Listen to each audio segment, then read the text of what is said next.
Magandang umaga po mga kapatid. Narito po tayo muli sa ating morning devotion, Grab Food for the Soul, our daily dose for the nourishment of our souls. Kahapon po ay tinalakay ni kapatid na Rain sa ating pagbubulay ang part 1 ng mga pantapat sa mga tiisin. At ngayong umaga ay ipagpapatuloy po natin ang ating pagbubulay sa part 2 ng pantapat sa mga tiisin. At kung kayo po ay may mga banal na kasulatan, samahan po ninyo ako sa pagbasa sa ating magiging batayan talata na matatagpuan po sa 2 Korinto chapter 6 verses 8 to 10. At ganito po ang sinasabi kung kayo po ay may mga banal na kasulatan. Naranasan naming maparangalan at ipahiya, ang gaitin at papurihan. Kami itinuring na sinungaling, gayong totoo naman ang aming sinasabi. Hindi kinikilala, gayong kami kinikilala ng marami. Itinuturing na patay na, ngunit buhay naman.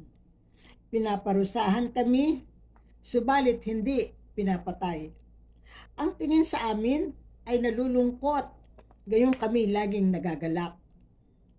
Mga dukha, ngunit marami kaming pinapayaman, mga walang sala, mga walang-wala, ngunit sagana sa lahat ng bagay.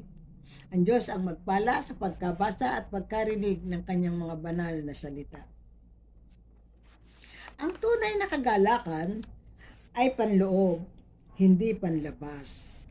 Pansinin po natin sa unang bahagi ng verse 10 na aking binasa kanina, inari kaming nalulungkot, ngunit laging nagagalak.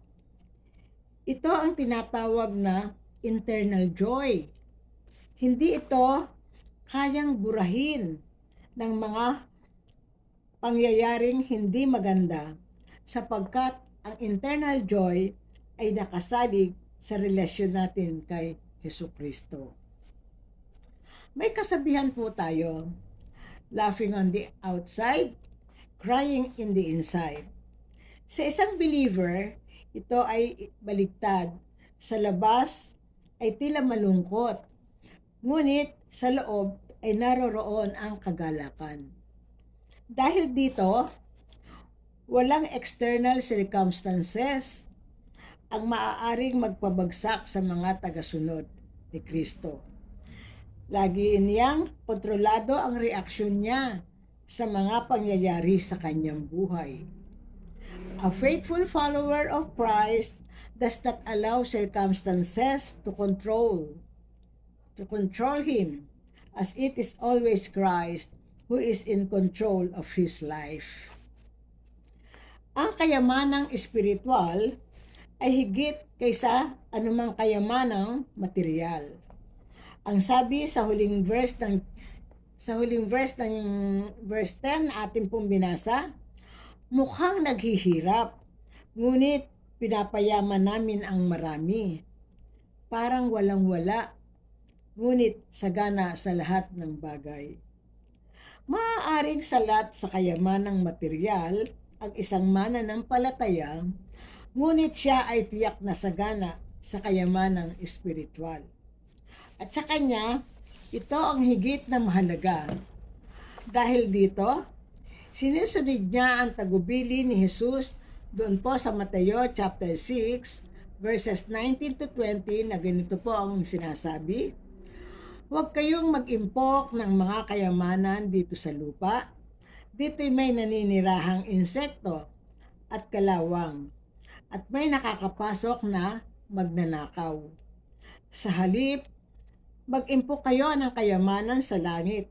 Do'y walang naninirang insekto at kalawang, at walang nakakapasok na magnanakaw. Bagamat kailangan natin ang mga material na bagay upang mabuhay, hindi ito ang dapat nating pakamithiing makamit. Ang isang tunay na lingkod ng Panginoon, kailanman ay hindi nawawala ng silbi. True followers of Christ shall never lose their significance. Mananatiling buhay ang magandang impluwensya ng isang lingkod ni Kristo kahit napatay na ang katawang lupa. Ang halimbawa ng buhay ng tunay na lingkod ni Kristo ay patuloy na mangungusap, aalalahanin at susundan ng marami. Sa kabilang dako, maraming taong buhay nga, ngunit maituturing na tila patay na ito ang mga taong sumuko na sa buhay. Walang direksyon, nawala na ng pag-asa, at hinihintay na lamang ang kabatayan. Ang higit na dapat katakutan ng tao ay ang nakamamatay ng espiritu, sa halip ang nakamamatay ng katawan. Nang ipagbawal ni Yahweh, kina Adan at Eva, ang pagkain sa bunga ng halamang nasa gitna ng paraiso, sapagkat kapag ginawa nila iyon, ay tiyak na sila'y mamamatay. Inakala nilang ang binanggit na Yahweh ay kamatayang pisikal. Kahit na kinain na nila, ang bunga na ay nananatili silang buhay, sapagkat ang dinanas nila ay hindi kamatayang pisikal, kundi kamatayang espiritual. Kaya doon po sa Lucas chapter 12, verses 45, ay mababasa natin ng ganito, "Sinasabi ko sa inyo, mga kaibigan, huwag kayong matakot sa mga taong pumapatay ng katawan at wala kayong kayang gawin maliban dito. Sasabihin ko sa inyo kung sino ang dapat ninyong katakutan. Katakutan ninyo na pagkatapos pumatay ay may kapangyarihan ding magtapon sa impyerno. Sinasabi ko sa inyo, ang Diyos ang dapat ninyong katakutan." Ang pisikal na katawan ay may hangganan at nakatalaga sa kamatayan. Kaya't huwag nating makamithiin ang buhay na ito. Sa halip, ay pakaingatan natin ang ating buhay espiritual na hindi mabulid sa kamatayan at sa parusang walang hanggan. Kaya nga mga kapatid, idalangin natin sa Panginoon na iadya tayo sa kamatayang espiritual sa pamamagitan ng ganap na pananampalataya sa Kanya. Tayo po'y manalangin.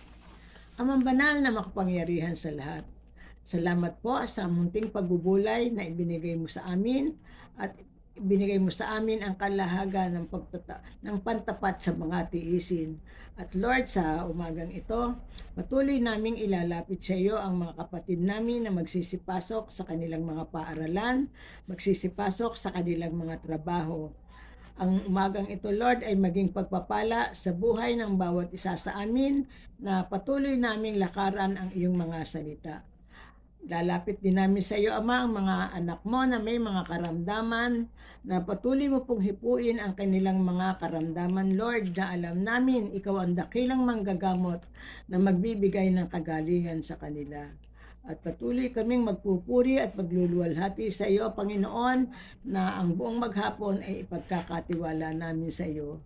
Ang lahat ng ito ay aming ilalapit na may pagpupuri at magpapasalamat sa matamis na pangalan ni Jesus. Amen. Salamat po sa ating pagsama nyo sa ating pagbubulay. A friendly reminder po sa bawat isa sa atin, be Christ-like in your workplace today, humayo at maglingkod. Hanggang sa muli po nating pagbubulay. To God be the glory. Shalom. Have a great day.